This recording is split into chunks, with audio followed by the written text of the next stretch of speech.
la luz que nació de la oscuridad, de malo y macabro a bondadoso y sensible. Engaño era conocido en los planos superiores como la personificación de la traición y la crueldad.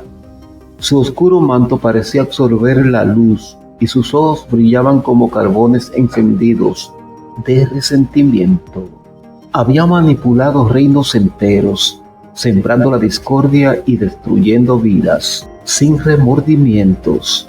Pero sus excesos finalmente atrajeron el juicio de los consejeros eternos. Una noche, su esencia fue arrancada de los planos oscuros y despojada de sus poderes. Frente a un tribunal cósmico, los consejeros lo condenaron a una existencia limitada en la tierra, entre los humanos. «Dicen que amas la crueldad, Engaño», dijo uno de los consejeros, su voz como un trueno distante. «Allí hallarás muchas almas como la tuya, pero sin tus poderes no serás más que uno de ellos. Aprende de su miseria o desaparecerás al final de los 2 años».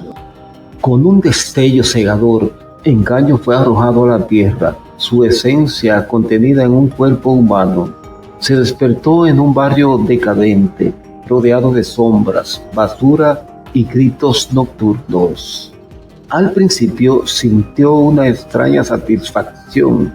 La humanidad le parecía tan podrida como él imaginaba. Se burlaba de los vecinos, se deleitaba en los conflictos callejeros y sonreía al ver el sufrimiento ajeno. Pensaba que el tribunal le había hecho un favor. Sin embargo, al pasar los días, pequeños destellos de bondad comenzaron a perforar su oscuro caparazón. Una mañana, al cruzar un parque desolado, vio a un niño alimentando a una paloma herida.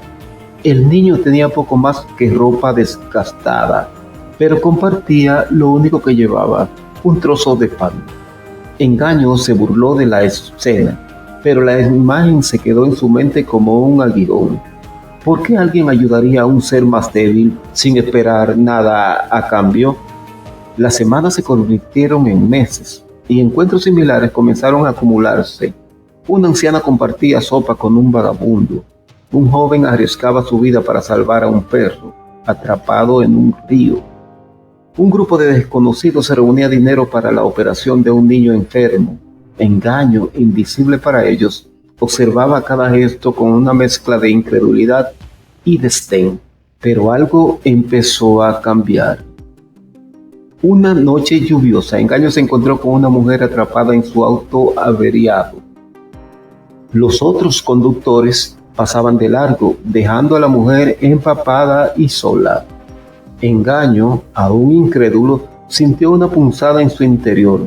Casi sin pensarlo, caminó hacia el auto y ayudó a empujarlo hasta un lugar seguro. La mujer agradeció con lágrimas en los ojos y por primera vez Engaño sintió algo que no reconocía: calidez. Una pequeña chispa de lo que los humanos llamaban empatía. De ahí en adelante, Engaño empezó a actuar de forma diferente. Al principio, de manera desconfiada, ayudaba en situaciones pequeñas, pero con el tiempo sus gestos crecieron en magnitud y frecuencia. Protegió a una joven de un asalto, organizó un evento para recaudar fondos para una familia necesitada y comenzó a escuchar, realmente escuchar, las penas de aquellos a su alrededor. Cada acto de bondad desgastaba su esencia oscura, pero no como un castigo, sino como una purificación. Sin darse cuenta, Engaño estaba aprendiendo lo que era el sacrificio y la solidaridad. Cuando quedaba menos de un mes para el final de su condena, algo extraordinario sucedió. Engaño no deseaba regresar a lo que había sido. Su nombre le parecía un peso insoportable, un recordatorio de lo que ya no quería ser. Pero sabía que el plazo de los consejeros se acercaba y temía el juicio final. El día llegó. El cielo se rasgó con luz y un llamado resonó en su alma, llevándolo de vuelta al tribunal de los consejeros eternos. Engaño apareció ante ellos, ya no envuelto en sombras, sino con una presencia serena. No se atrevió a levantar la mirada, su esencia estaba marcada por cada acto de bondad que había realizado, y con ello una profunda humildad. Engaño, dijo el consejero principal, su voz firme pero gentil. Has cumplido tu condena, pero lo que hemos visto supera lo que esperábamos. Has aprendido lo que ni siquiera los más sabios imaginaban. El verdadero poder radica en dar, en servir y en amar. Engaño, con los ojos bajos, respondió: no soy digno de su perdón. Fui cruel, egoísta y un instrumento de destrucción. Lo que hice en la tierra no puede redimir mi pasado. Solo hice lo que debía. No merezco más que desaparecer, pero agradezco la oportunidad de haber aprendido. Los consejeros intercambiaron miradas cargadas de emoción. Jamás habían visto a alguien enfrentarse a su juicio con tanta humildad. Entonces, uno de ellos, cuya presencia irradiaba compasión, se adelantó. Engaño, el nombre que una vez simbolizó el mar, hoy se transforma en un símbolo de redención. Te has convertido en un ejemplo viviente de que incluso el corazón más oscuro puede encontrar la luz si decide cambiar. Por ello, no solo te perdonamos, sino que también te bendecimos. En ese instante, una luz cálida envolvió a Engaño. Su esencia se expandió y sus poderes no solo regresaron, sino que fueron multiplicados. Pero esta vez no eran oscuros ni destructivos. Ahora, su poder era una fuerza de sanación, protección y esperanza. Los consejeros proclamaron: de hoy en adelante serás conocido como Lumen, el portador de la luz. Viajarás entre los planos y los mundos, recordando a todos que la redención es posible y que el verdadero poder nace de la bondad desinteresada. Serás un faro para los caídos, una guía para los perdidos y una bendición para los necesitados. Lumen, antes conocido como Engaño, se inclinó profundamente. En su corazón no había orgullo ni soberbia, solo gratitud. Su viaje en la tierra lo había transformado para siempre. Y ahora, con su nueva misión, se dedicó a iluminar los caminos de quienes, como él, alguna vez se habían extraviado en la oscuridad.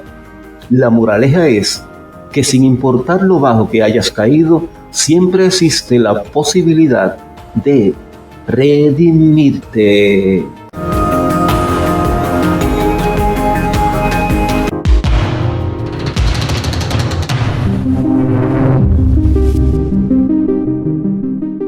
Bajo vigilancia, el misterio de la isla perdida. Un grupo de 5 amigos, turistas aventureros, están de vacaciones en una paradisíaca isla tropical. Mientras exploran el lugar, escuchan rumores de un arrecife oculto, casi intacto, donde se pueden ver especies únicas de corales y peces. La única manera de llegar es a través de una ruta marina peligrosa, la cual solo algunos lugareños conocen y a la que no muchos se atreven a ir debido a las traicioneras corrientes y a las constantes tormentas en esa zona. Entusiasmados, los amigos deciden contratar un barco de pesca local para llevarlos al arrecife, convencidos de que será una aventura inolvidable. Aunque el capitán de la embarcación les advierte de las peligrosas condiciones meteorológicas, el grupo insiste en continuar con el plan. Sin embargo, justo cuando están a medio camino, una tormenta imprevisible se desata con furia, convirtiendo el viaje en una pesadilla.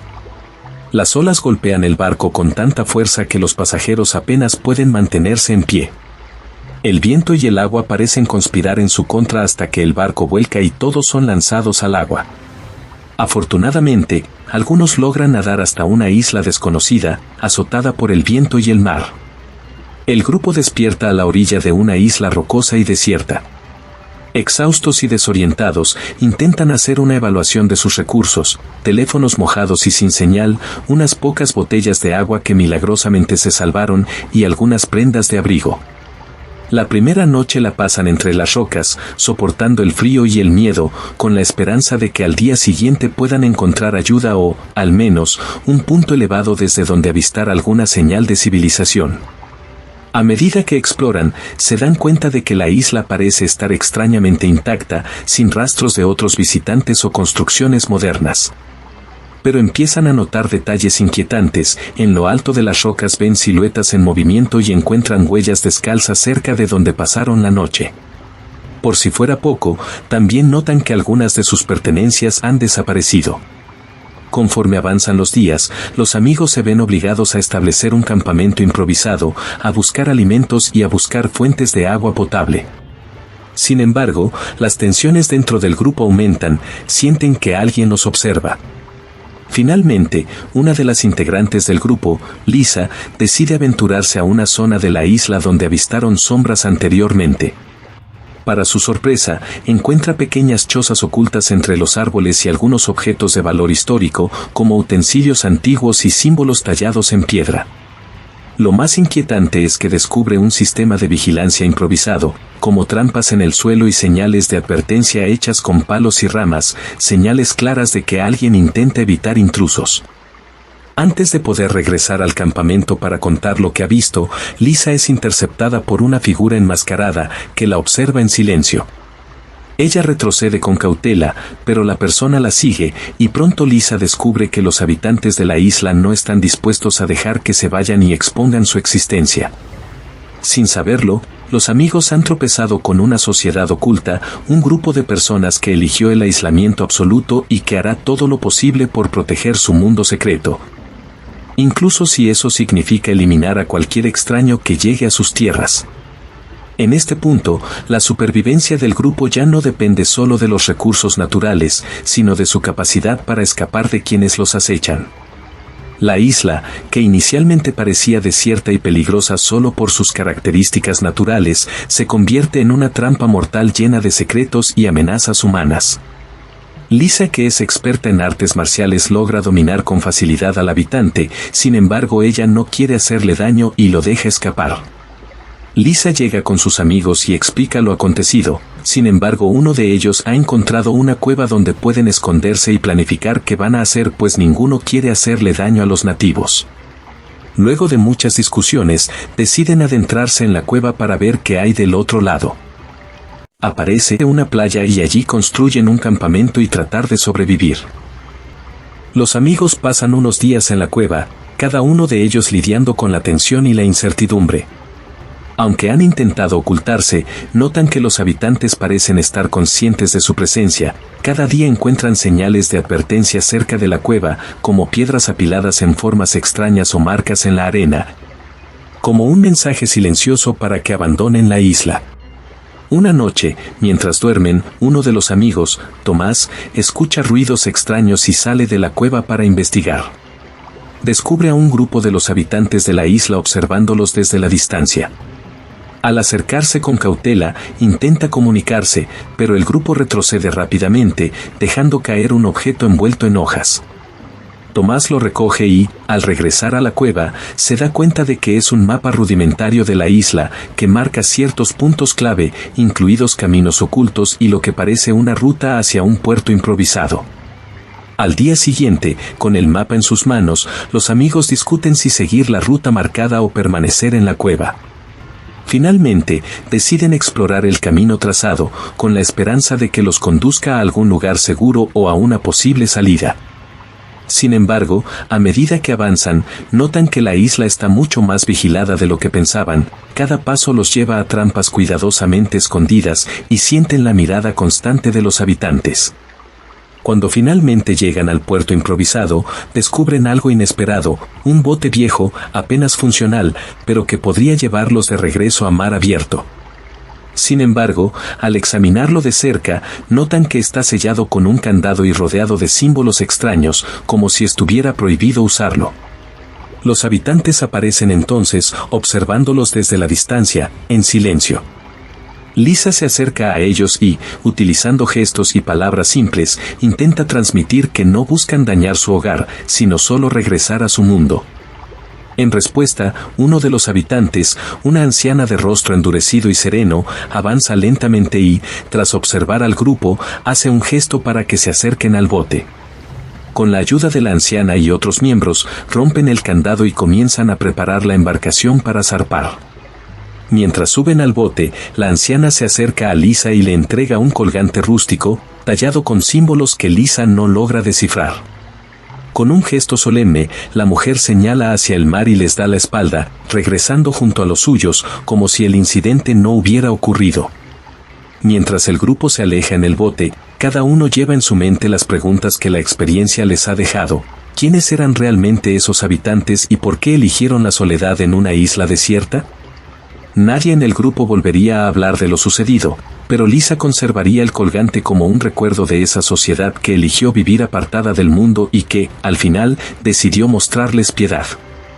Al cabo de unos días, logran ser rescatados por un barco de pesca que los devuelve a la civilización.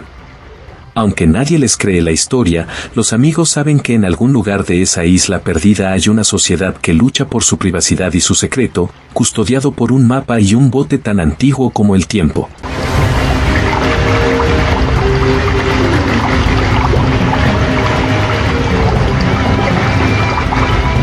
Atrapados en la montaña de las sombras. Un grupo de escaladores experimentados, cada uno motivado por razones diferentes, pero con el mismo objetivo de conquistar una montaña infame por su dificultad y peligrosidad. Deciden adentrarse en un terreno prácticamente inexplorado. La montaña es una fortaleza natural. Sus senderos traicioneros y angostos, combinados con acantilados que desaparecen en la niebla, la han convertido en un desafío que pocos se atreven a enfrentar. Después de varios días de agotador ascenso, los escaladores llegan a un punto alto de la montaña. Allí descubren antiguos restos de campamentos abandonados y el equipo que parece estar décadas en el lugar. Las tiendas de campaña están deshilachadas, oxidadas, las herramientas y sorprendentemente, algunas provisiones parecen intactas. Una sensación de inquietud se apodera del grupo al darse cuenta de que la montaña no solo fue conquistada antes, sino que quienes llegaron allí nunca regresaron.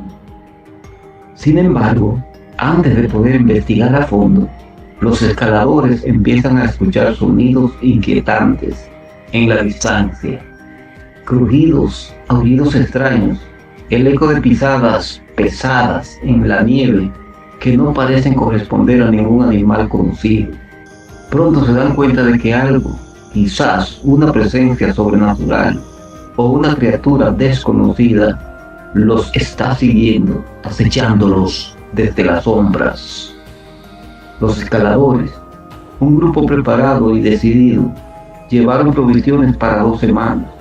Se habían puesto a investigar por qué esa montaña estaba rodeada de historias inquietantes y evitar así caer en el pánico colectivo. Al caer la noche, montaron su campamento e encendieron linternas, sin imaginar lo que les aguardaba en la sombra. Tan pronto como la oscuridad se asentó sobre ellos, un aullido penetrante resonó en la distancia. Se miraron entre sí, intentando convencerse de que era solo el viento, pero entonces escucharon el sonido pesado de pisadas acercándose. Uno de los escaladores, paralizado, alzó la linterna y lo vio. Frente a él estaba una criatura que parecía salida de una pesadilla. Tenía la agilidad y ferocidad de un mono, la destreza de una araña al escalar y un rostro con rasgos retorcidos y humanos. La mezcla grotesca y antinatural de partes humanas y animales era espeluznante. Su piel parecía tensa y oscura y sus ojos, grandes y brillantes, reflejaban la luz de las linternas con un destello casi demoníaco. El grupo intentó defenderse, enfrentando al ser con cualquier herramienta a su alcance. Durante la noche se dieron varios encuentros violentos, donde la criatura se lanzaba sobre ellos desde las sombras, golpeándolos y desapareciendo antes de que pudieran reaccionar del todo. Las horas parecían interminables y cada enfrentamiento los dejaba más exhaustos y heridos. Con los primeros rayos del amanecer, la criatura pareció esfumarse, como si la luz fuera su debilidad. Aprovechando el día, los escaladores magullados y traumatizados comenzaron el descenso de esa montaña maldita. Bajaban en silencio, sabiendo que habían logrado sobrevivir apenas, y con la certeza de que nunca olvidarían la mirada de aquella cosa que los había acechado en la oscuridad. En el descenso, la situación se vuelve crítica. Cada uno de sus movimientos debe ser calculado al extremo para no caer, pero la presión de ese monstruo aterrador les obliga a avanzar rápido y tomar riesgos en una carrera por sobrevivir. A medida que avanzan, intentan desesperadamente encontrar pistas en los restos de los campamentos para orientarse en el camino. Esta bestia salvaje es como un vigilante o una fuerza maligna que parece proteger la montaña de los intrusos. Entrando el día, los escaladores continuaron su descenso desesperado, cada uno magullado y exhausto tras la brutal noche. Sabían que bajar esa montaña traicionera en esas condiciones sería casi un peligro, como la criatura que los había acechado en la cima. La niebla densa y cegadora cubría los angostos caminos, y el hielo en las rocas hacía cada paso un riesgo de caída. No todos lograron mantener el equilibrio. En una sección particularmente empinada, uno de los escaladores perdió pie y rodó cuesta abajo, sufriendo cortes profundos y un tobillo torcido. Sus compañeros lo alcanzaron rápidamente, conscientes de que dejar a alguien atrás no era una opción. Se turnaron para cargarlo en los tramos más complicados, apretando los dientes ante el peso adicional y la dificultad creciente. Mientras continuaban el descenso, otro sonido familiar y escalofriante surgió de entre los árboles. Lobos.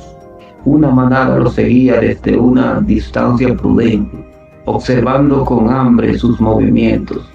Los lobos no se atrevían a atacar, pero su presencia se sumaba a la atmósfera de peligro constante. Un poco más adelante se toparon con las huellas recientes de un oso en la nieve, lo cual los hizo avanzar con aún más cautela. Los animales salvajes, que en cualquier otro momento habrían sido motivo de preocupación, ahora era el menor de sus problemas. El horror que habían enfrentado en la cima había dejado una marca tan profunda que el peligro natural del bosque parecía insignificante. Cada uno de ellos tenía grabada en la mente la imagen de la criatura espeluznante y se convencían de que, mientras continuaran bajando, se alejarían de ella y de esa maldita montaña. Finalmente, después de un descenso largo y agotador, lograron salir del bosque, heridos, agotados y marcados para siempre por aquella experiencia. Sabían que habían sobrevivido de milagro, pero también que ninguno volvería a ser el mismo de antes de enfrentar a aquel ser indescriptible en las sombras de la montaña.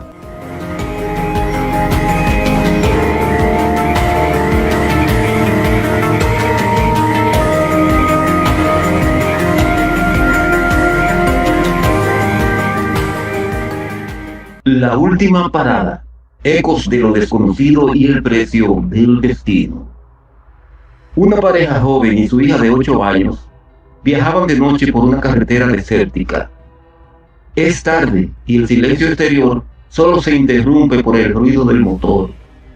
Mientras cruzan por una extensión desolada, el coche comienza a fallar, forzándolos a detenerse en medio de la nada. A lo lejos, unas luces débiles se ven acercarse. Cuando la familia se prepara para pedir ayuda, un hombre de aspecto inusual y vestido con un viejo mono de mecánico se detiene junto a ellos. Tiene una sonrisa extraña y habla con una calma inquietante. Se presenta como Sal, un mecánico de la zona, y se ofrece a remolcar el coche hasta su taller, que afirma está cerca. Tras unos minutos de viaje por un camino polvoriento y siniestro, llegan a lo que parece ser un taller mecánico olvidado y sumido en ruinas, con el letrero oxidado, colgando torcido y ventanas cubiertas de polvo. En el interior, las herramientas están fuera de lugar y las paredes muestran fotos antiguas, enmarcadas de personas con miradas vacías y rostros inexpresivos. Algunos retratos tienen los ojos tachados, otros parecen seguir a la familia al moverse por el lugar. A medida que Sal comienza a reparar el coche, en un proceso desconcertantemente lento, la familia empieza a notar detalles inquietantes. El hombre murmura frases incoherentes y parece mantener conversaciones con alguien o algo que ellos no pueden ver. Su teléfono no tiene señal y cuando intentan usar una cabina antigua en el taller, descubren que está desconectada y llena de polvo. La hija de la pareja, atraída por un sonido como de susurros, se acerca a una de las puertas en la parte trasera del taller.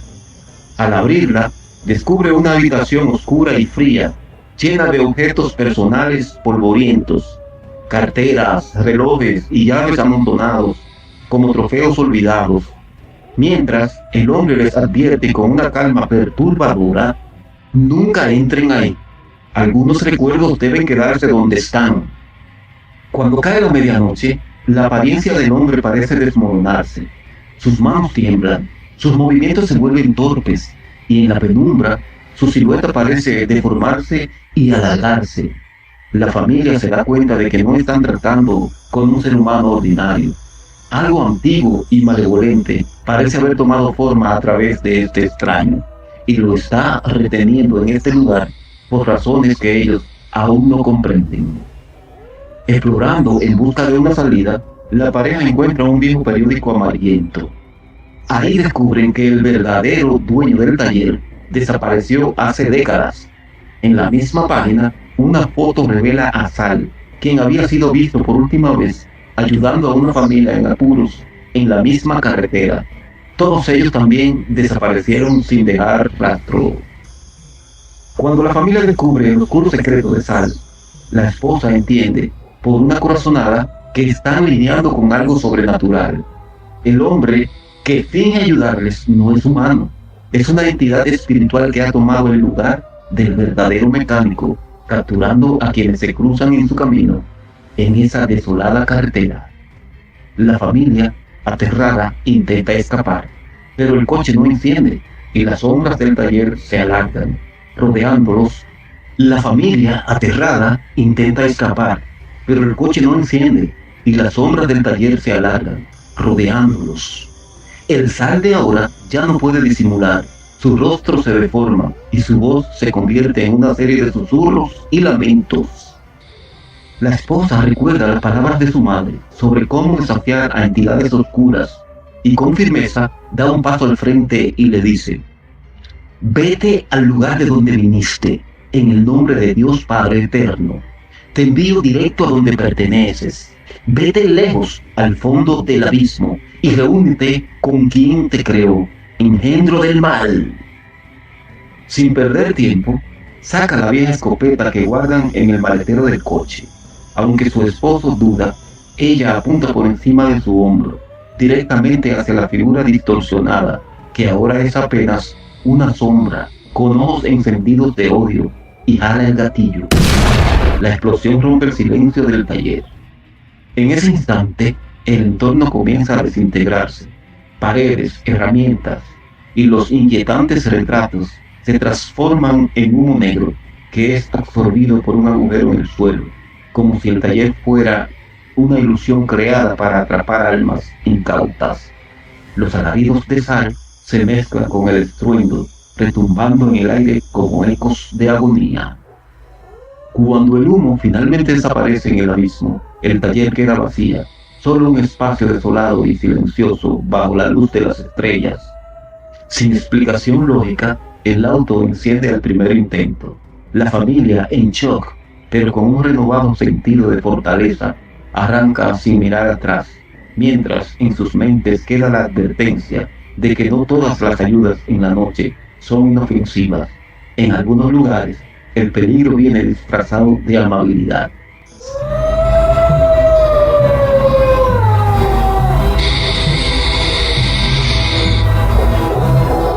El cazador despiadado en el bosque de la muerte. La noche había caído cuando el grupo de excursionistas decidió entrar en el bosque. El guía Marcos les advirtió que aquella área no era frecuentada por senderistas y que las leyendas locales decían que algo oscuro habitaba entre los árboles. Pero la curiosidad pudo más. Después de todo, las historias de cazadores misteriosos y espíritus vengativos les parecían solo eso, leyendas de un pueblo supersticioso. Caminaban en fila con sus linternas cortando la densa oscuridad. A los pocos minutos comenzaron a encontrar cosas extrañas, señales de advertencia talladas en los árboles, flechas apuntando hacia direcciones desconocidas y huesos pequeños dispersados en el suelo. ¿Quién pondría esto aquí?, murmuró Ana, la más joven del grupo, con un escalofrío recorriéndole la espalda. Nadie respondió. Más adelante, David tropezó con una cuerda que sobresalía de la tierra. En cuestión de segundos, una red oculta saltó, levantándolo en el aire. Entre gritos y sacudidas, el grupo lo liberó, pero todos comenzaron a sentir una sensación de pánico creciente.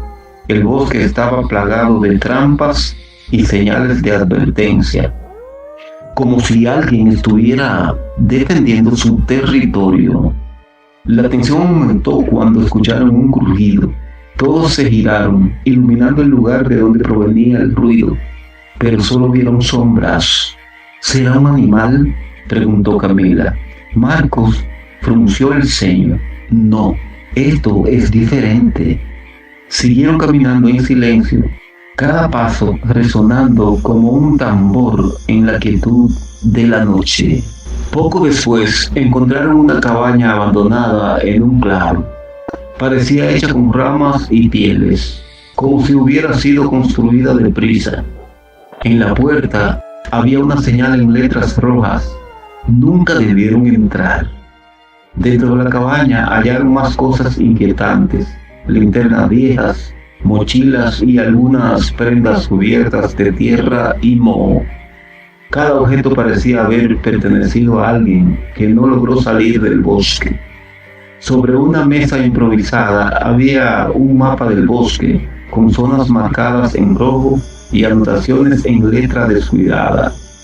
Última advertencia: deja tus cosas y vete. Soy el cazador. Un susurro rasgó el aire, y al mirar hacia el bosque, vieron una figura encapuchada en la penumbra. Parecía observarlos, inmóvil, desde la distancia. Marcos apuró a todos a salir de la cabaña. Intentaron regresar sobre sus pasos, pero a medida que avanzaban, el camino parecía cambiar. Los árboles se volvían más densos, y cada vez que miraban hacia atrás, notaban la figura encapuchada, siguiéndolos en silencio, como un depredador acechando a su presa. De repente, escucharon un grito desgarrador. Uno de los excursionistas, Carlos, había desaparecido en la oscuridad.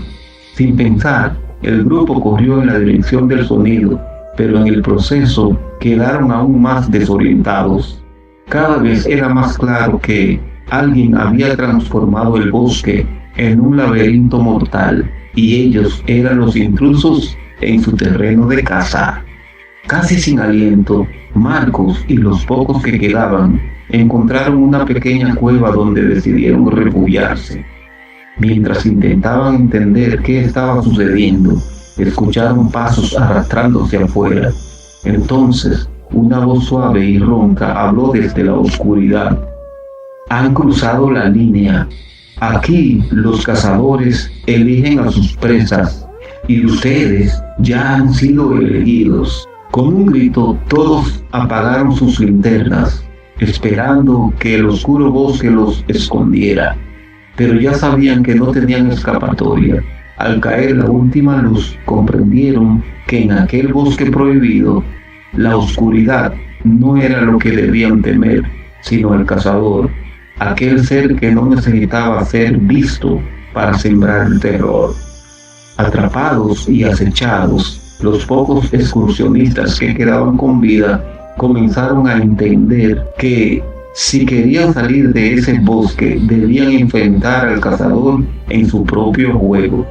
Marcos, quien tenía experiencia en supervivencia, propuso una idea arriesgada: usar las mismas trampas del bosque para atrapar al cazador. Si él caza en su territorio, conoce cada rincón, pero si logramos sorprenderlo, quizás tengamos una oportunidad de salir vivos de aquí, susurró, sus palabras llenas de tensión y desesperanza. Los demás asintieron, aunque el miedo era evidente en sus rostros. Trabajaron en silencio, recogiendo fragmentos de cuerda, afilando ramas y preparando una red con restos de las trampas que habían encontrado antes. La idea era simple, pero peligrosa: atraer al cazador hasta una trampa improvisada, atraparlo en su propia red y, si tenían suerte, acabar con él antes de que él los eliminara. Para poner el plan en marcha decidieron dividirse. Ana y David fungirían como cebo e irían adelante, iluminando con sus linternas para que el cazador los siguiera, mientras Marcos y Camila esperaban escondidos en un punto estratégico, preparado con la trampa. Los dos avanzaron por el bosque, dejando marcas y moviendo ramas para llamar la atención, hasta que escucharon nuevamente los pasos pesados y las respiraciones roncas de su perseguidor. El cazador encapuchado emergió de las sombras, más cerca de lo que habían imaginado. Ana y David apenas lograron contener el pánico al ver su figura, oscura y fantasmal, apenas iluminada por el destello de sus linternas. Al notar que había caído en el señuelo, comenzaron a correr hacia la trampa. Con precisión se colocaron en posición. Marcos y Camila tensaron la red, conteniendo la respiración mientras el cazador avanzaba entre los árboles. Al pasar justo sobre el lugar indicado, tiraron de la cuerda y la red se disparó hacia arriba, enredando al cazador entre los árboles. El hombre gritó, luchando con fuerza sobrehumana para liberarse, pero la red lo inmovilizó, rogando que su propia trampa fuera frágil para poder escapar. Pero no fue así. Las ataduras eran fuertes, pensadas para sus enemigos, y resultó que para él también, quedando atrapado fuertemente sus brazos y piernas. En medio de los gritos furiosos del cazador, Marcos sacó una antorcha improvisada. Esto es por cada uno de los que no salieron de este bosque, y encendió la red. La trampa comenzó a arder y el fuego se extendió rápidamente, envolviendo al cazador mientras sus gritos se volvían aullidos de agonía. El bosque entero pareció estremecerse, como si el cazador fuera una parte del propio bosque, que ahora se retorcía en su último aliento. Los alaridos se resonaron entre los árboles y la figura envuelta en llamas quedó inmóvil, hasta que finalmente el fuego y el silencio se apoderaron del lugar. Exhaustos y en shock, el grupo reducido miró hacia el incendio, sabiendo que habían terminado con la pesadilla. Con el amanecer encontraron el sendero de salida y lograron volver al pueblo, aún con las marcas del terror en sus rostros. Sin embargo, antes de irse, uno de ellos miró hacia el bosque por última vez y sintió un escalofrío, como si la tierra misma les advirtiera que aquel cazador solo era uno de los secretos oscuros que habitaban en el bosque. Desde entonces ninguno volvió a entrar. El cazador había sido derrotado, pero los susurros en el bosque parecían prometer que aquel lugar nunca dejaría de acechar a quienes se atrevieran a cruzar la línea. Sobrevivientes del último refugio en un mundo apocalíptico. El sol caía como una bola de fuego sobre los campos secos y agrietados.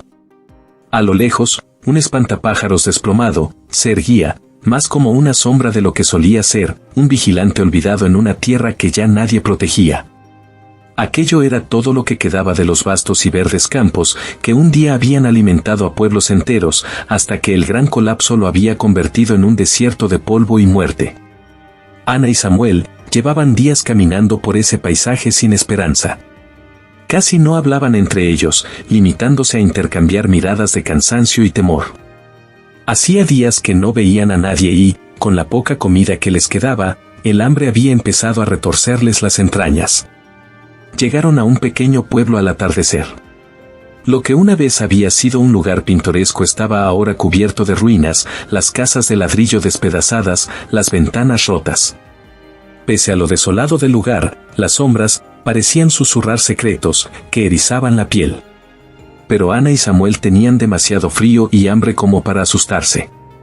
Cruzaron las puertas de una antigua taberna con la esperanza de hallar algo, un poco de refugio o un poco de comida. Apenas se acomodaron dentro del edificio en ruinas, oyeron pasos en la oscuridad.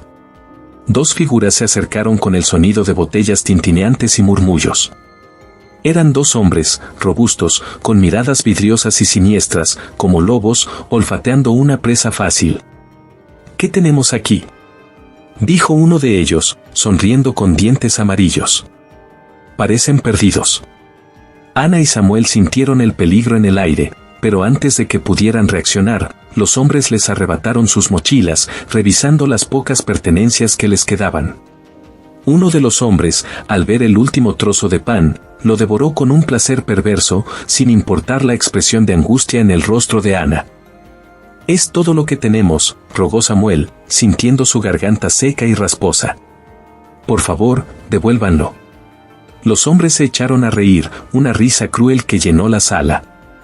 «Aquí no hay nada que pedir», respondió el otro, clavando una mirada helada en ellos. «Este es nuestro territorio ahora». Mientras los ladrones los despojaban de lo poco que tenían, Ana y Samuel escucharon un ruido en la distancia. Los cuatro se detuvieron, en silencio, al oír gruñidos y pasos arrastrados. El miedo en sus rostros fue inmediato. Los hombres soltaron sus mochilas y escaparon al exterior sin mirar atrás. Ana y Samuel estaban confundidos hasta que los gruñidos se hicieron más fuertes.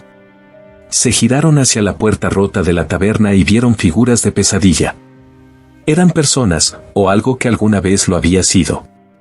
Sus rostros estaban deformados, con piel podrida y ojos vidriosos, como animales hambrientos. Avanzaban hacia ellos, con los brazos extendidos y las bocas abiertas en un espantoso silencio. «¡Corre!», gritó Samuel, sujetando la mano de Ana y llevándola hacia una salida trasera. Corrieron entre las sombras, cruzando callejones y esquivando figuras que parecían brotar de cada esquina. Las criaturas no eran rápidas, pero su cantidad era aterradora, y su persistencia aún peor. Un movimiento en un callejón cercano les hizo detenerse en seco. Frente a ellos, un enorme perro, con el cuerpo cubierto de quemaduras y cicatrices, se acercaba tambaleándose. Tenía los ojos rojos, inyectados de rabia y dolor, y mostraba los dientes en una mueca que parecía más humana que animal. «No hagas ruido», susurró Ana, intentando retroceder. El perro avanzó, pero, para su sorpresa, no les atacó. Se quedó mirándolos, con una mezcla de agresividad y sufrimiento en sus ojos, como si fuera consciente de que ellos no eran sus enemigos. Tras unos segundos de tensión, el animal giró y desapareció en la penumbra, dejando a Ana y Samuel con el corazón en la garganta. Tras lo que parecieron horas de fuga y esconderse, encontraron una pequeña cabaña, escondida al final de un callejón lleno de escombros. Exhaustos y sin aliento, entraron en ella y aseguraron la puerta como pudieron. Encendieron una pequeña vela y se sentaron en silencio, escuchando los sonidos de las criaturas que rondaban fuera. Esa noche, casi sin esperanzas, Ana comenzó a susurrar historias de cuando el mundo era diferente, recordando momentos de paz, de gente buena y lugares seguros. Samuel la escuchaba, sintiendo que su voz era lo único que lo mantenía cuerdo en medio de aquella pesadilla. Al amanecer, oyeron pasos ligeros afuera. Una niña pequeña apareció en la puerta, apenas un reflejo de la inocencia en medio de la desolación. Los miró con ojos grandes y asustados, y Ana, a pesar del miedo, le hizo una seña para que se acercara. La niña, temblorosa, les explicó que vivía en el pueblo con su abuelo, el último hombre bueno que quedaba allí, y les ofreció comida y refugio. Ana y Samuel la siguieron y encontraron al anciano esperándolos en una pequeña iglesia en ruinas. El hombre, de mirada cálida y voz suave, les ofreció un poco de comida que él mismo había cosechado, a escondidas, en un pequeño jardín tras la iglesia. Los ladrones que tanto miedo les habían causado también se encontraban en el pueblo, pero él había aprendido a evitarlos, resistiendo en silencio. Pasaron algunos días junto a él y la niña, ayudándolos en su humilde refugio. Pronto, la bondad de ese anciano y su nieta les devolvieron una chispa de esperanza que creían perdida. Pero los ladrones regresaron. Descubrieron su escondite y, con la crueldad y violencia que los caracterizaba, destruyeron lo poco que quedaba. Parecía que la maldad triunfaría una vez más. Sin embargo, cuando todo parecía perdido, los gruñidos de las criaturas rompieron el aire. Los mismos zombis y bestias deformadas que habían aterrorizado a Ana y Samuel se volvieron ahora contra los ladrones, arrastrándolos uno a uno.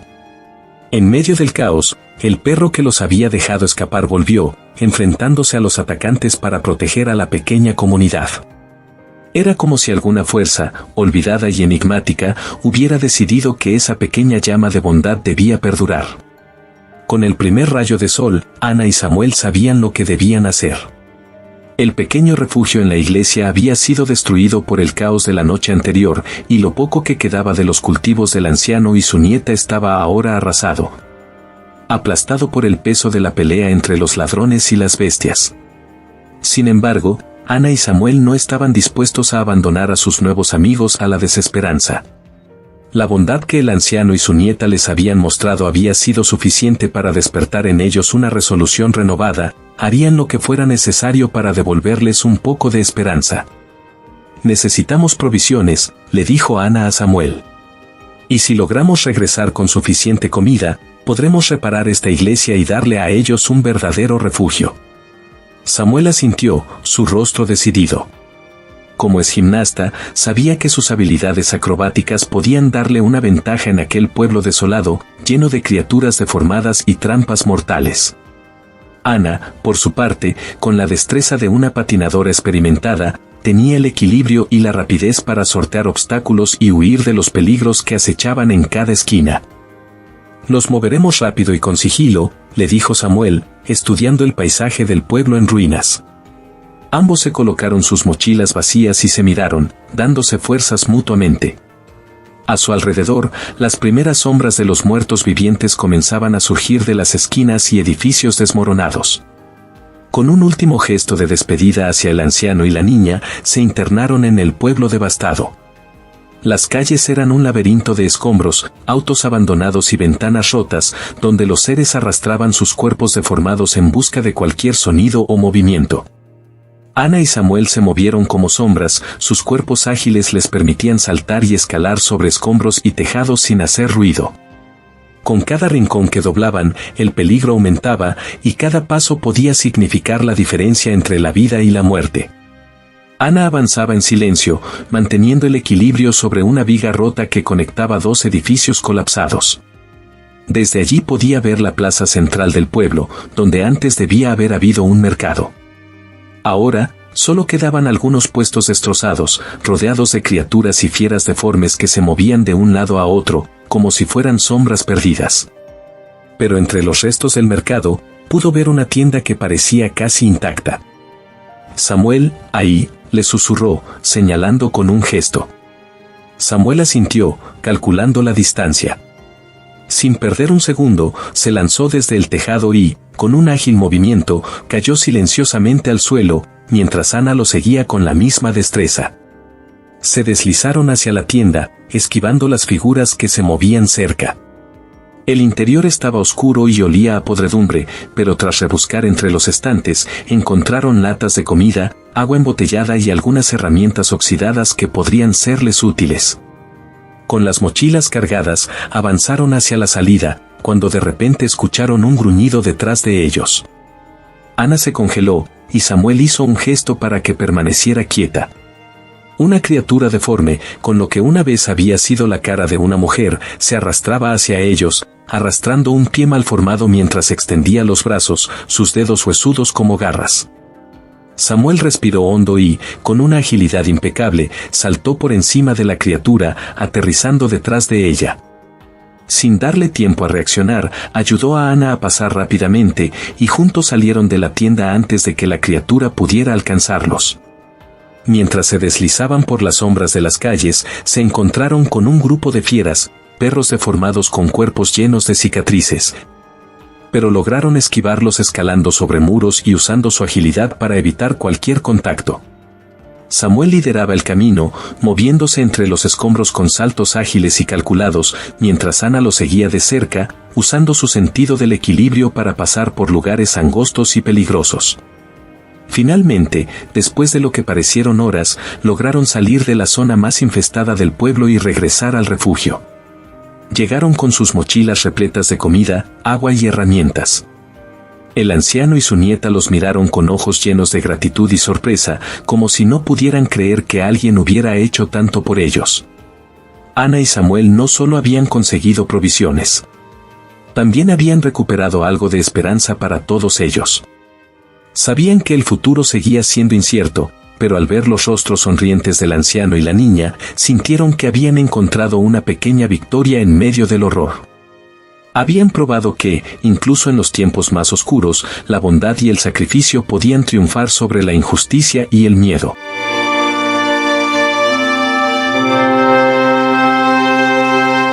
El cementerio de los naufragios, el último susurro. En una remota región del Océano Atlántico, existe un lugar del que pocos se atreven a hablar: el cementerio de los naufragios. Este sitio, oculto entre espesas nieblas y aguas turbulentas, es famoso por los miles de barcos que han desaparecido en sus profundidades, tragados por un hambre inexplicable que nunca se sacia. Los pescadores locales susurran historias sobre el lugar, advirtiendo a todo aquel que escuche que mantenga la distancia, pues se dice que el cementerio no solo guarda los restos de embarcaciones, sino también las almas de los marineros que murieron a bordo. Una noche, un pequeño barco pesquero llamado el Vagamundo se adentró sin saberlo en la zona prohibida. Capitán y tripulantes, ignorando las advertencias, desestimaron el extraño cambio en el clima y las sombras inquietantes que parecían moverse bajo las olas. Al caer la noche, la niebla envolvió la embarcación, volviéndolo todo un abismo oscuro en el que incluso las estrellas parecían haber desaparecido. A medianoche, el sonido de un desgarrador crujido rompió el silencio. El vagabundo había chocado contra algo, pero no era un arrecife ni una roca. A medida que los hombres revisaban el casco, el barco se inclinó violentamente y algo frío, húmedo y con fuerza inhumana comenzó a arrastrarlos hacia el mar. Uno de los marineros gritó, señalando horrorizado hacia la niebla, y el capitán finalmente lo vio. Las manos descarnadas de cadáveres que parecían subir desde las profundidades, sus huesos goteando algas y sus ojos vacíos, oscuros pozos de odio y desesperación. El capitán trató de ordenar a sus hombres que remaran de vuelta, pero el motor se había apagado y el barco estaba a merced de la corriente que lo arrastraba hacia el centro del cementerio de los naufragios. Los marineros, desesperados, oían entre el susurro de las olas el canto sombrío de las almas atrapadas. Era un cántico antiguo, incomprensible, pero lleno de promesas oscuras y maldiciones sin final. El capitán intentó lanzar un mensaje de auxilio por radio, pero solo logró escuchar voces distorsionadas. Cada transmisión se convertía en un eco de súplicas ahogadas y gritos, voces de otros barcos desaparecidos hacía décadas. Al darse cuenta de que no había escapatoria, los hombres empezaron a rezar, pero uno a uno fueron cayendo en un trance, hipnotizados por las voces que los llamaban desde las profundidades. Uno por uno saltaron por la borda, sus cuerpos desapareciendo bajo el agua, donde las figuras fantasmales esperaban con brazos abiertos. A la mañana siguiente, Jorge, apodado el Vagamundo, se despertó sobresaltando en su camarote. Había dormido de una manera tan profunda y pensaba que al principio ni siquiera recordó dónde estaba. Se incorporó lentamente, sacudiéndose el letargo, y notó que el barco estaba en completo silencio.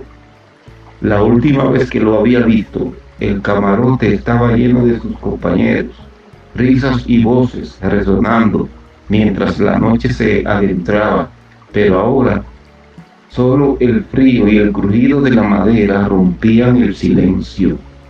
Subió rápidamente a la cubierta, llamando a sus compañeros, pero solo el eco de su propia voz le respondió.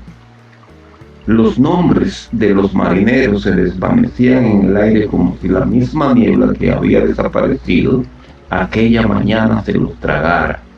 Era como si jamás hubieran estado allí. El corazón de Jorge comenzó a latir rápidamente y una sensación de pánico le invadió mientras registraba cada rincón del barco en busca de alguien, cualquier rastro de vida, pero todo estaba vacío. Jorge intentó recordar lo que había sucedido la noche anterior. Recordaba el sonido de las olas rompiendo contra el casco y cómo la niebla se había apoderado del barco. Recordaba una extraña melodía, un murmullo inquietante que parecía elevarse desde el fondo del mar. Pero más allá de eso, su mente estaba en blanco, como si algo o alguien hubiera borrado los detalles de su memoria.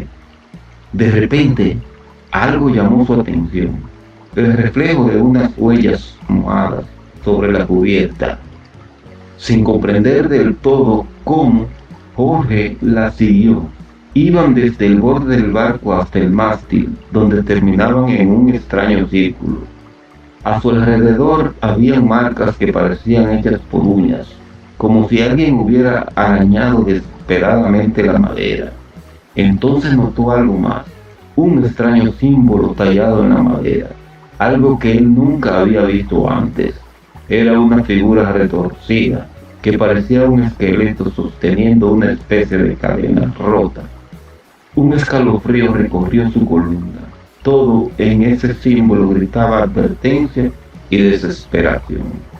Fue entonces cuando la radio, que no había funcionado la noche anterior, comenzó a emitir un sonido débil y constante. Se acercó a ella temblando, girando los diales para ver si podía captar una señal. Sin embargo, en lugar de voces claras o el típico crujido del estático, escuchó un susurro. Era la voz de uno de los compañeros. Jorge, no debiste quedarte. El mar no perdona a quien ve el otro lado. No estamos muertos, estamos en el vacío. Los susurros continuaron, cada uno de ellos, la voz de un marinero perdido, cada voz más dolorosa, cada palabra teñida de amargura. Devuélvenos, Jorge, gritaban, su eco mezclándose con un sollozo ahogado, como si estuvieran al otro lado de un velo. atrapados entre la vida y la muerte. Jorge, paralizado por el horror, trató de hablar, preguntarles qué había pasado, cómo podía ayudarlos. Pero en cuanto abrió la boca, un grito ensordecedor salió de la radio, como si todas esas almas malditas estuvieran gritando a la vez, desgarrándose en su sufrimiento eterno. En ese momento, la niebla volvió a rodear el barco, lenta y pesada como un sudario. Jorge corrió a la borda y vio en el agua turbia figuras oscuras que se movían bajo las olas. Eran las sombras de sus compañeros, sus rostros desfigurados y sus ojos vacíos. Uno de ellos, su mejor amigo, Pedro, extendió una mano hacia él desde el agua. Sus dedos cubiertos de algas y su mirada desprovista de vida. «Únete a nosotros, Jorge, aquí no estamos solos». El pánico se apoderó de él, mientras la niebla se hacía cada vez más densa y fría. El barco, aparentemente abandonado, comenzó a moverse lentamente, como si una fuerza invisible lo estuviera arrastrando hacia el fondo. En su desesperación, Jorge ató una cuerda alrededor de su cintura y la aseguró al mástil. Cerró los ojos y comenzó a rezar, esperando que la niebla se disipara y que sus compañeros encontraran la paz. Cuando finalmente abrió los ojos, estaba solo, completamente solo, en medio de un mar tranquilo y bajo un cielo despejado. Había amanecido. A su alrededor, el barco ya no mostraba signos de extrañas marcas ni huellas. Sin embargo, la cuerda aún estaba firmemente atada a su cintura, y en el fondo de su bolsillo encontró una pequeña medalla que Pedro llevaba siempre. La giró entre sus dedos y entonces comprendió la verdad. Aquellas almas atrapadas le habían perdonado la vida, dejándolo libre, pero él nunca podría contar su historia, porque ahora tenía una conexión permanente con el cementerio de los naufragios. De día sería un pescador más, un hombre libre, pero en las noches de niebla, cuando el mar despertara su furia, él estaría allí, escuchando las voces de sus compañeros que lo llamarían desde el otro lado, esperando el momento en que Jorge finalmente cayera en el sueño eterno del océano.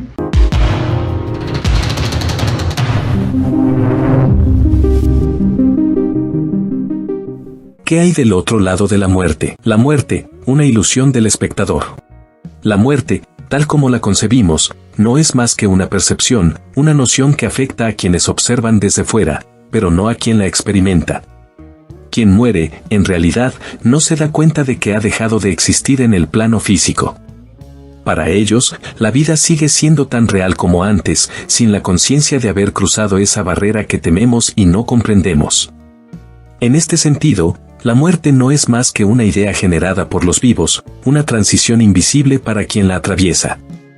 A lo largo de los tiempos, distintas culturas y creencias han ofrecido sus interpretaciones sobre lo que ocurre después del último aliento. Algunos creen que hay otra vida esperando al otro lado, una existencia espiritual en algún paraíso o reencarnación. Otros, sin embargo, creen en la aniquilación total, en la desaparición definitiva. No obstante, todas estas concepciones tienen algo en común. La muerte parece ser un fenómeno que afecta principalmente a quienes permanecen en el mundo físico, observando cómo la vida de otros se apaga. ¿Pero es posible que la muerte sea solo una ilusión? Después de todo, si el alma, como muchos piensan, es energía pura, entonces nunca realmente muere. La física nos enseña que la energía no se destruye, solo se transforma. Si aplicamos este principio al alma humana, podríamos concluir que la muerte es simplemente un cambio de estado, un paso de una forma de vida a otra. Antes de habitar en un cuerpo, esa energía ya existía, y después de la muerte, sigue existiendo, transformándose en algo nuevo, aunque sea imperceptible para nosotros. Quizás, entonces, la muerte no sea el fin que tanto tememos. Tal vez sea simplemente una puerta que se abre a una nueva experiencia, una nueva forma de ser. Si el alma es eterna y continúa en su viaje, entonces la muerte no es más que una fase de transición, una pausa entre una vida y otra, o entre una dimensión y otra. Para quienes quedan atrás, la muerte parece definitiva, trágica y llena de dolor. Pero si pudiéramos comprender que la energía de nuestros seres queridos sigue vibrando en algún lugar, tal vez el miedo a la muerte y el dolor que conlleva se disiparían. Así, la vida, al igual que la energía, no termina, simplemente cambia, fluyendo de una forma a otra, de una existencia a otra. En este sentido, la muerte es solo una transformación, una mutación del alma hacia nuevas realidades. ¿La muerte, fin o principio? El miedo a la muerte ha sido una constante en la humanidad. Tememos lo desconocido, lo que no podemos controlar ni comprender.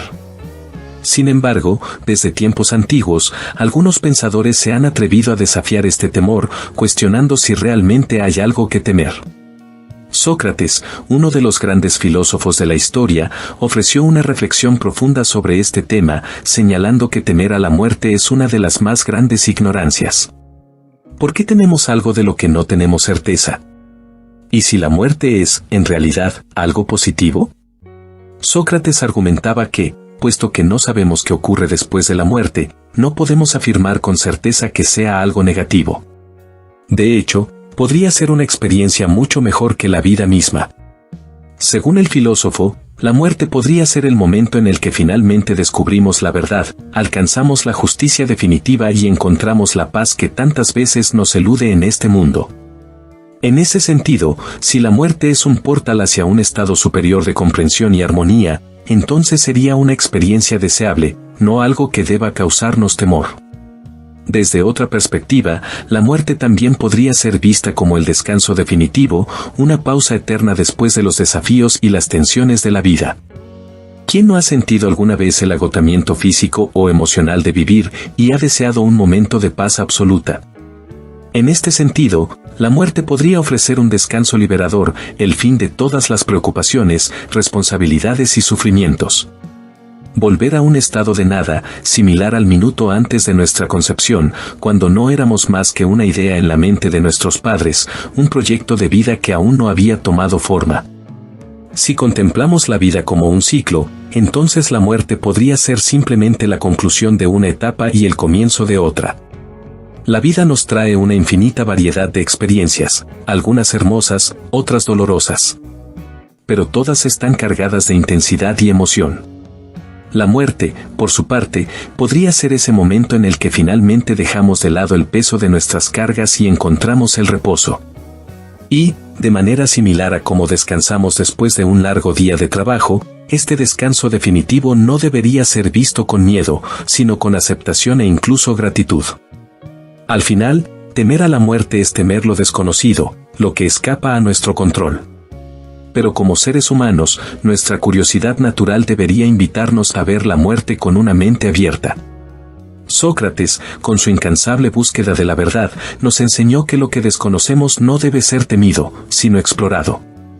Así, la muerte podría ser la puerta hacia una verdad mayor, un descubrimiento que nos permita comprender el significado profundo de la existencia.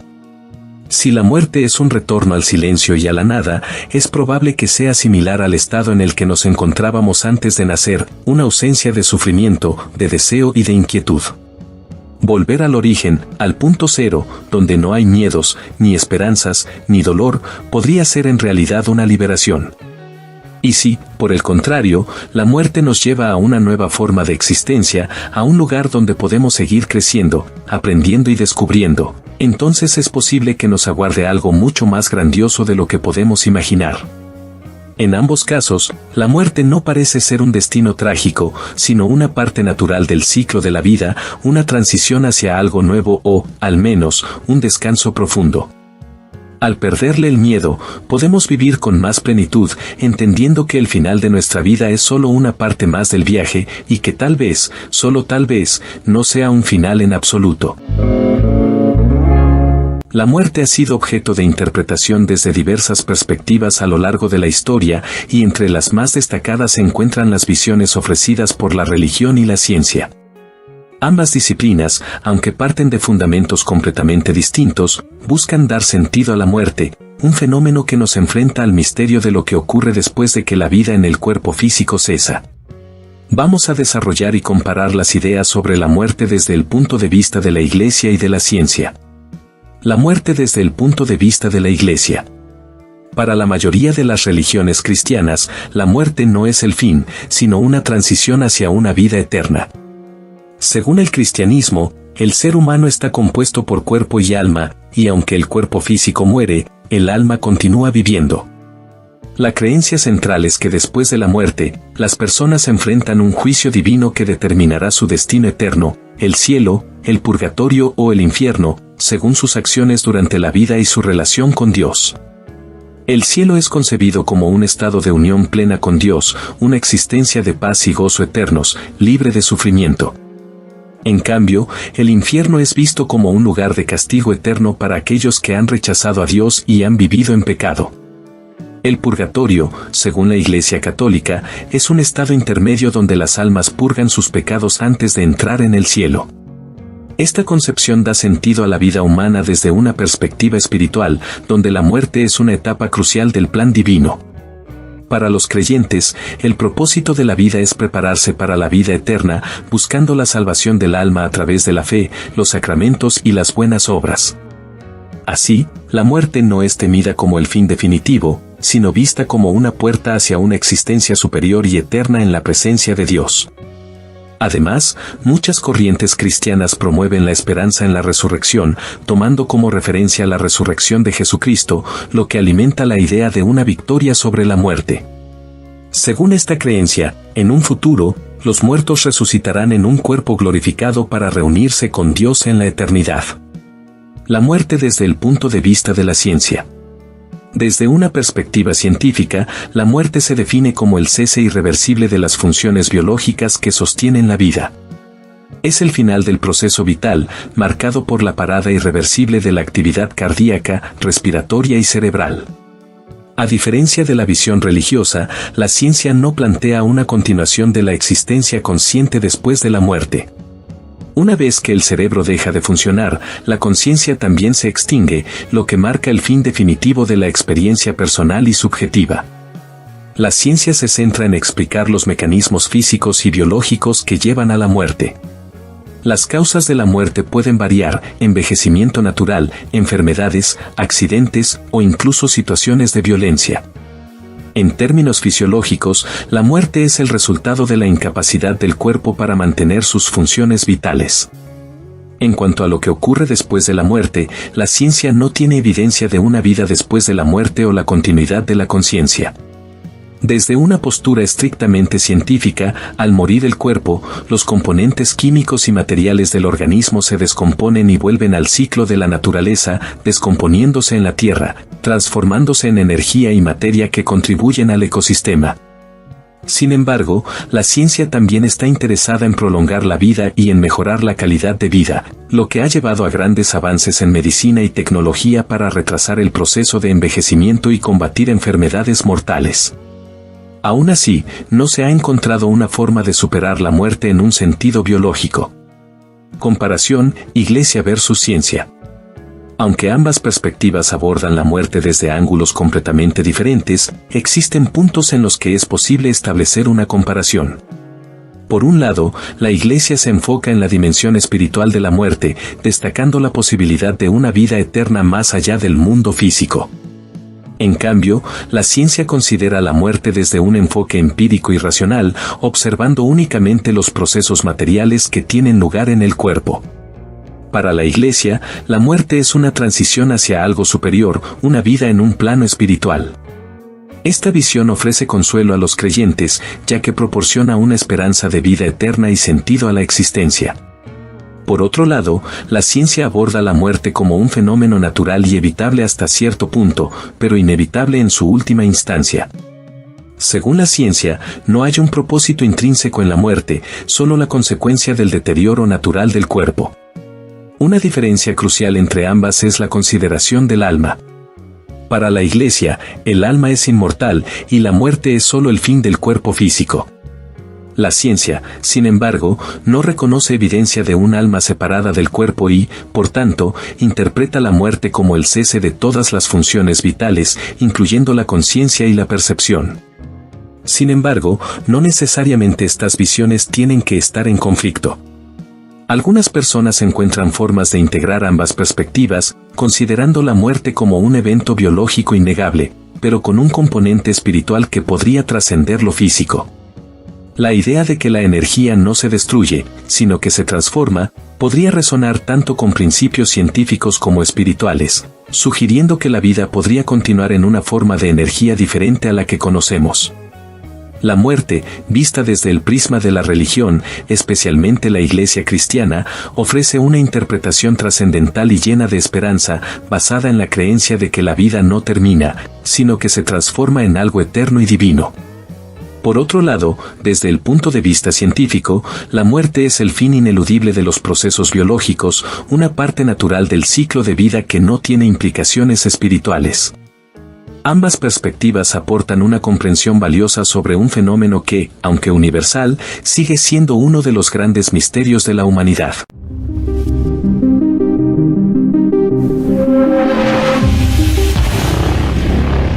Más allá del asfalto, la carretera maldita. Aquí les traigo un viaje de terror. Un grupo de 5 amigos decide emprender la aventura de sus vidas, cruzar Estados Unidos en una casa rodante, de la costa este a la costa oeste, en un viaje que tomaría unos 8 días.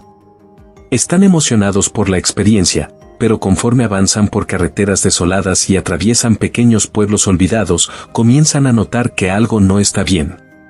Durante el día, enfrentan problemas con el vehículo, averías, pinchazos de llantas y caminos bloqueados.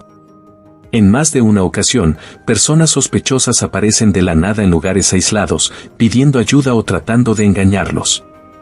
Poco a poco, se dan cuenta de que estos no son meros transeúntes, sino delincuentes organizados, que atacan en los momentos de mayor vulnerabilidad. Pero la verdadera pesadilla llega al caer la noche.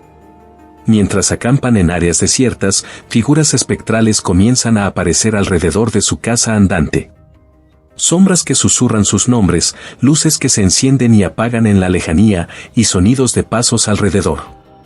Uno de ellos, en medio de la noche, ve a una figura espectral que parece imitar sus movimientos, como si estuviera atrapada en un bucle eterno, intentando advertirles de algo peor.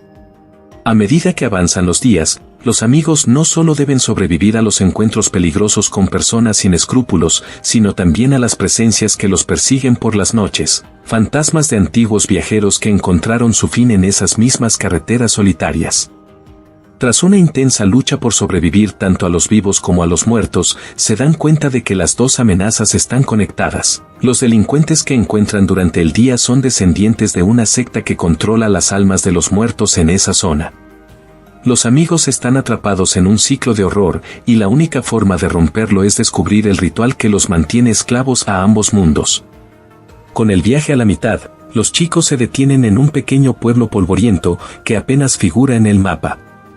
El sol abrasador hace que el asfalto y los viejos edificios desvanezcan en el horizonte. Deciden parar en una vieja gasolinera para echar combustible y abastecerse. Cerca de la estación, hay una cantina con el típico cartel de neón parpadeante, iluminando el letrero oxidado que dice bienvenidos. Al entrar a la cantina, la atmósfera cambia.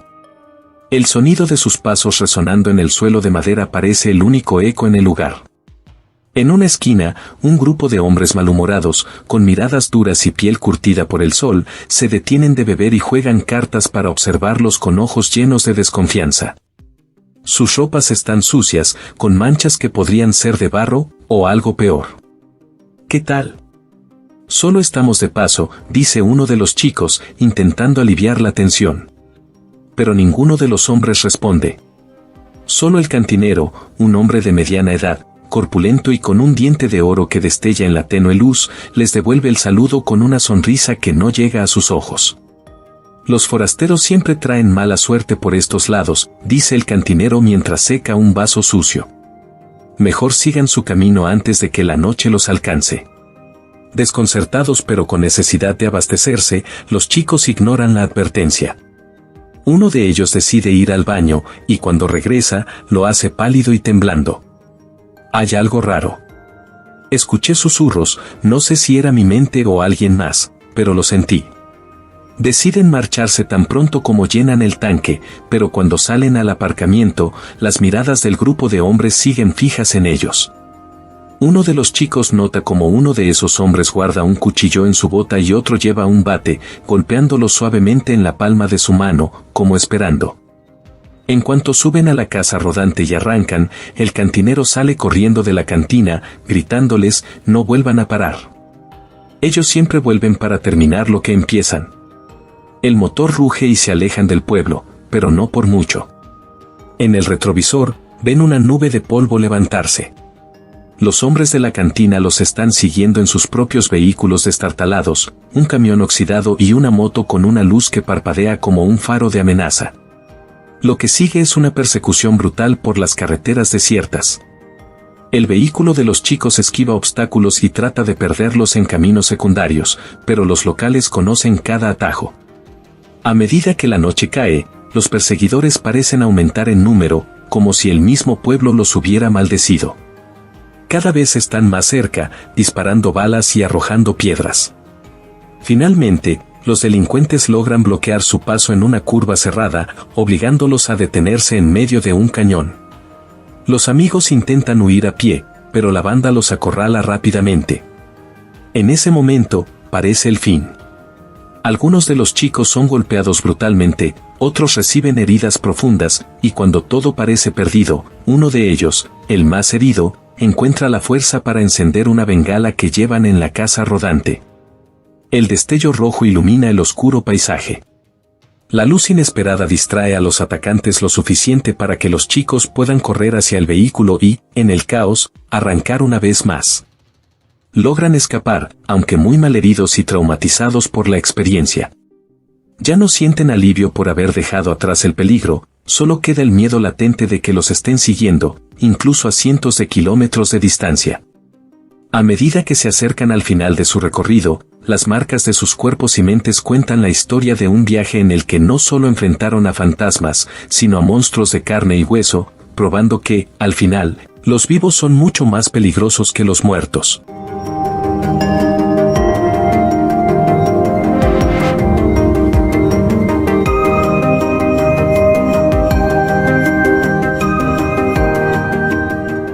El viajero del terror, Camino de las sombras.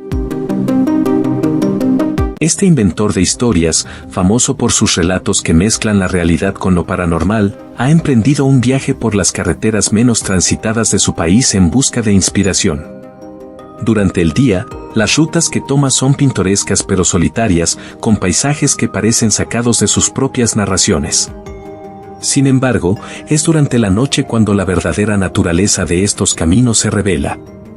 Mientras el inventor de historias viaja por una de las solitarias carreteras durante el día, es detenido por un grupo de personas disfrazadas de policías. A primera vista, parecen agentes de la ley, pero algo en sus miradas despierta una inquietud en el viajero. Le ordenan salir del auto y con falsas sonrisas, comienzan a revisarlo. Los supuestos policías no tardan en revelar sus verdaderas intenciones. Le quitan todo, su dinero, su reloj, su teléfono, dejándolo solo con su coche, su pluma y su libreta de apuntes.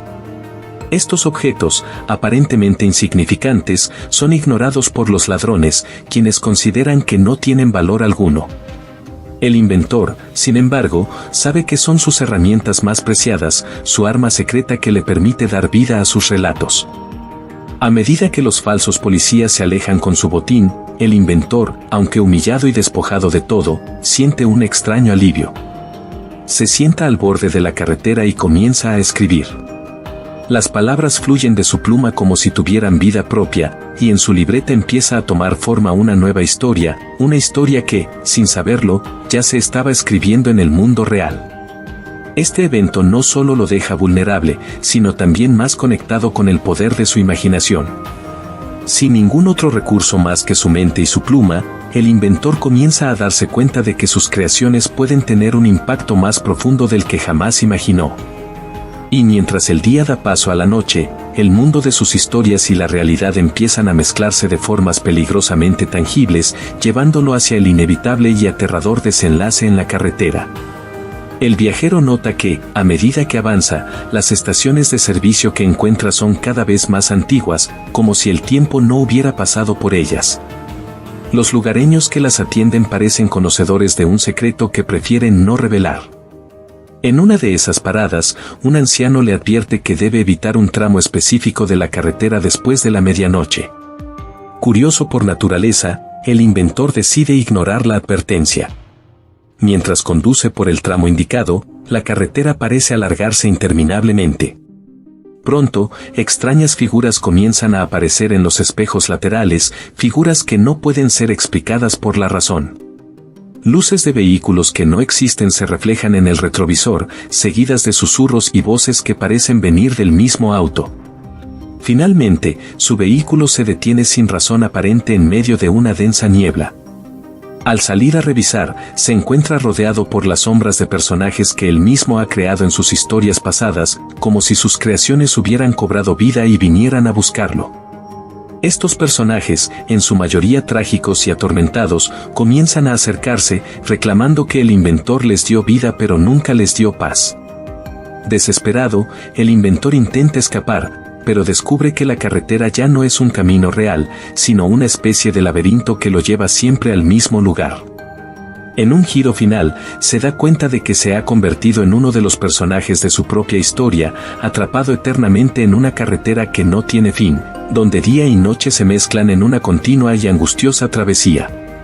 El inventor, atrapado en ese laberinto de carreteras, se da cuenta de algo crucial: las sombras que lo rodean no son simplemente figuras aterradoras, sino los personajes de sus propias historias. Estos seres, atormentados por los finales crueles que él les ha dado, lo han perseguido buscando una forma de liberarse de su dolor. En un momento de claridad, se le prende el bombillo y comprende que la única forma de liberarse de estas sombras es reescribir sus historias, dándoles a sus personajes la paz que nunca tuvieron. Con su pluma y libreta en mano, empieza a recordar 4 relatos que lo han hecho famoso, cada uno con un final oscuro y desesperanzador. 1. La joven atrapada en el espejo. En este relato, una joven queda atrapada en un espejo, condenada a ver el mundo pasar sin poder interactuar con él. El inventor reescribe el final, permitiéndole escapar del espejo y vivir una vida plena, lejos de la maldición que la atrapó. 2. El hombre sin sombra. Un hombre que pierde su sombra debido a un pacto oscuro se convierte en un ser incompleto, perseguido por criaturas de la oscuridad. El inventor cambia el final, donde el hombre recupera su sombra y encuentra la redención, permitiendo que las criaturas lo dejen en paz. 3. La casa que devoraba a sus dueños. Una familia es lentamente consumida por una casa maldita, dejando atrás solo sus espíritus atrapados entre las paredes. En la nueva versión, la casa es destruida, liberando a las almas y permitiéndoles descansar en paz. 4. El niño perdido en el bosque. Un niño que se pierde en un bosque encantado y es transformado en un árbol, condenado a ver la vida pasar sin poder moverse ni hablar. El final reescrito lo libera de la maldición, permitiéndole regresar a su hogar y reunirse con su familia. A medida que el inventor reescribe estos finales, las sombras que lo rodean comienzan a desvanecerse una por una. Los personajes finalmente encuentran la paz que tanto anhelaban, y con ellos, la carretera empieza a cambiar. La niebla se disipa, las luces que lo perseguían desaparecen, y el camino, antes interminable, se convierte en una ruta clara y directa. Al final, el inventor queda solo en la carretera, con su pluma y libreta en la mano. Sabe que ha logrado lo imposible, no solo ha escapado de una trampa mortal, sino que también ha dado a sus personajes el cierre que merecían. El aire ahora es fresco, y el sol comienza a salir en el horizonte, marcando el fin de una larga y oscura noche. El inventor comprende que las historias no solo tienen poder sobre quienes las leen, sino también sobre quienes las crean. Decide que, de ahora en adelante, buscará siempre un equilibrio en sus relatos, entendiendo que incluso en el terror, puede haber espacio para la redención y la paz.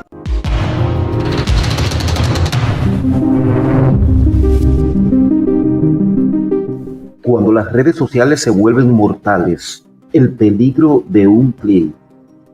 Clara llevaba semanas charlando con David, un chico que había conocido en Facebook.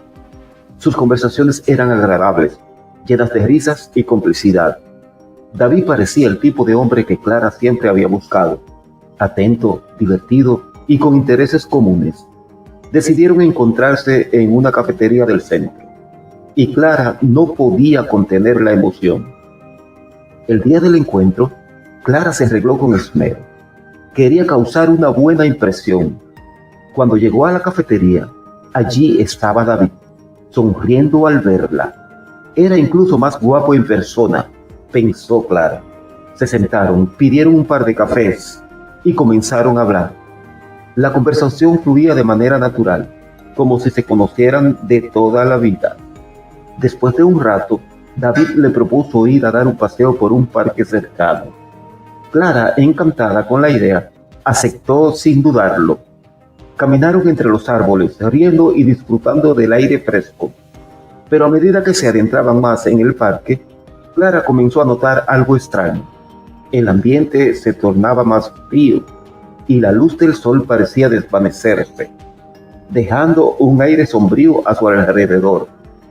De repente, David se detuvo frente a un viejo banco de madera. Su expresión había cambiado. Ya no había rastro de la calidez en sus ojos. «Aquí es», dijo en un tono gélido. «¿Qué quieres decir?», preguntó Clara, con una creciente sensación de inquietud. David no respondió. En su lugar, sacó un teléfono antiguo de su bolsillo y se lo mostró a Clara. «Este era mío», murmuró. «Hace años, cuando conocí a otra chica, aquí, en este mismo lugar». Clara dio un paso atrás, su corazón latiendo con fuerza. «¿Qué estás diciendo, David?». «Murió aquí», continuó él, ignorando la pregunta. Ella también pensaba que iba a encontrar un buen novio, pero cuando descubrió la verdad, ya era demasiado tarde. El miedo comenzó a apoderarse de Clara. «¿Qué verdad?», preguntó ella. David levantó la vista y su rostro ahora parecía deformado, casi cadavérico. «Yo también morí aquí, y ahora tú también lo harás». Antes de que pudiera reaccionar, el suelo bajo los pies de Clara comenzó a agrietarse. El banco, los árboles, todo alrededor se desvanecía en la oscuridad. Gritó, pero el sonido quedó atrapado en su garganta. David, o lo que quedaba de él, se acercó con una sonrisa macabra. «Nos veremos en el otro lado», susurró antes de que todo se sumergiera en la nada. Cuando Clara volvió en sí, ya no estaba en el parque. Se encontraba sola en la cafetería, con el teléfono antiguo de David en la mano. Pero al revisar el chat en Facebook, descubrió que las conversaciones con David nunca habían existido. Nadie en su lista de amigos lo conocía, ni siquiera había rastros de su perfil. Desesperada, intentó contarle a alguien lo sucedido, pero cada vez que lo hacía, la señal en su teléfono se cortaba y la batería se drenaba en segundos. Finalmente, al buscar en internet sobre la cafetería, Clara encontró una noticia de hace años. Una pareja había sido encontrada sin vida en el parque cercano. El hombre se llamaba David y la joven que lo acompañaba curiosamente tenía el mismo nombre que Clara. Con el corazón helado, Clara comprendió que lo que había comenzado como un simple encuentro por Facebook se había convertido en su peor pesadilla. Las redes sociales han transformado la forma en que las personas se conectan y socializan. Sin embargo, también presentan peligros significativos, especialmente cuando se trata de interactuar con desconocidos. Es crucial que las chicas tomen precauciones para protegerse mientras navegan por este vasto y a veces peligroso mundo digital.